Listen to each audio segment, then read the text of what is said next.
Mike and I kept our agreement by working in the store every Saturday and collecting all the comic books from the different stores. We kept our agreement to the distributor by not selling any comic books. We burned them once they got too tattered. We tried opening a branch office, but we could never quite find someone as trustworthy and dedicated as Mike's sister. At an early age, we found out how hard it was to find good staff. 3 months after the library first opened, a fight broke out in the room. Some bullies from another neighborhood pushed their way in, and Mike's dad suggested we shut down the business. So our comic book business shut down, and we stopped working on Saturdays at the convenience store. But Rich Dad was excited because he had new things he wanted to teach us. He was happy because we had learned our first lesson so well. We learned to make money work for us.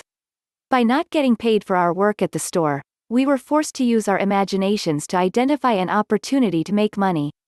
By starting our own business, the comic book library, we were in control of our own finances, not dependent on an employer.